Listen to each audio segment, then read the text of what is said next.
Selamat datang kembali di pembahasan kita.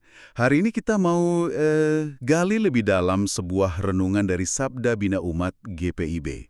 Tanggalnya 10 November 2025. Nah, temanya ini, wah, kena banget. Jangan bersandar pada kekuatan sendiri. Iya ya. Dasarnya dari Amsal pasal 3 ayat 5-8. Anda mungkin pernah ya merasa capek banget atau, aduh, bingung nih mau kemana.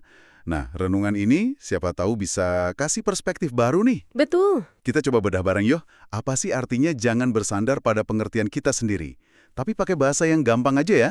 Oke. Nah, ayat kuncinya kan di Amsal 3 ayat 5 itu. Bunyinya, percayalah kepada Tuhan dengan segenap hatimu dan janganlah bersandar kepada pengertianmu sendiri. Ini fondasinya lah ya. Nah, itu dia. Tapi, maksud persisnya bersandar pada pengertian sendiri itu gimana ya? Menurut renungan ini. Kedengarannya kan simpel, tapi mungkin ada makna lain. Apa ini soal, jangan sombong gitu? Nah, Anda nangkap poinnya. Jadi sumber renungan ini bilang, gini loh, seringnya masalah kita itu bukan karena faktor luar, tapi justru dari kelemahan kita sendiri, yang kadang nggak kita sadari. Oh, oke oke. Nah, bersandar pada pengertian sendiri itu digambarkan sebagai sikap yang, ya itu tadi, merasa paling tahu, paling benar. Akibatnya, kita jadi tertutup, nggak mau dengar masukan, nggak lihat sudut pandang lain. Jadi kayak pakai kacamata kuda gitu ya? Bisa dibilang gitu. Bahkan tertutup sama kenyataan kalau ada hal di luar kendali kita. Renungan ini juga singgung soal ego. Ego ya? Iya, kalau ego ini nggak dikelola, wah bisa merugikan diri sendiri. Nggak cuma bersandar pada diri sendiri. Ayat 6 kan bilang, akuilah dia dalam segala lakumu, maka ia akan meluruskan jalanmu. Nah, mengakui dia di sini maksudnya apa ya menurut sumber itu? Mengakui dia itu diterjemahkan di renungan ini sebagai keyakinan. Tapi bukan cuma yakin di hati ya, tapi juga tindakan nyata.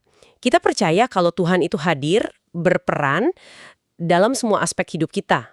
Termasuk pas ada masalah. Oh, jadi bukan kita yang pusing sendiri cari jalan lurus gitu? Nah, itu dia. Bukan kita yang sibuk meluruskan pakai akal kita yang terbatas ini.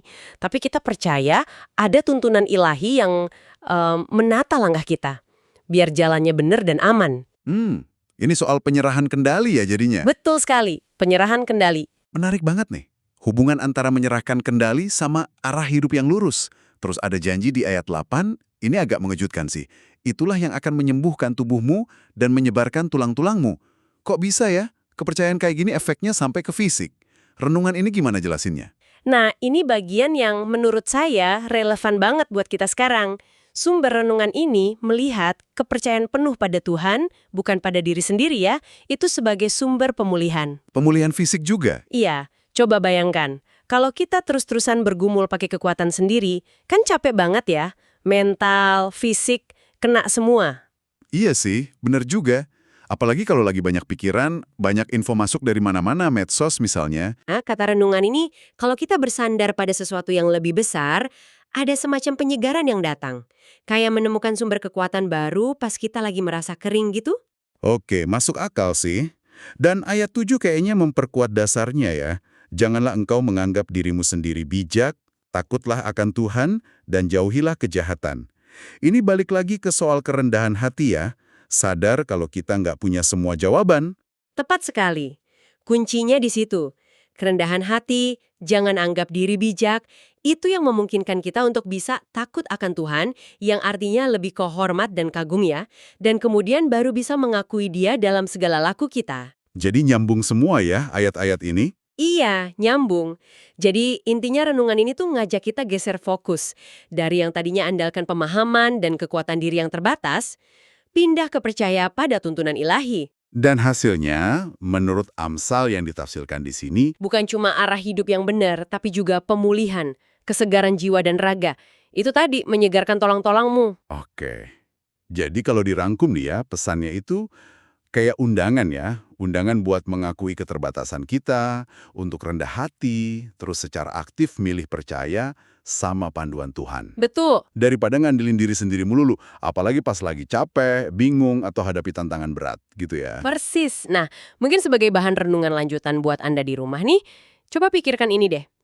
Kalau sumber ini mengaitkan sikap bersandar pada Tuhan dengan menyegarkan tulang-tulang, gimana ya kira-kira perubahan cara pandang ini? Dari ngandelin diri sendiri ke ngandelin Tuhan, itu bisa secara konkret, secara nyata gitu, mengubah cara Anda menghadapi rasa lelah atau bingung sehari-hari. Pertanyaan yang bagus untuk direnungkan lebih lanjut.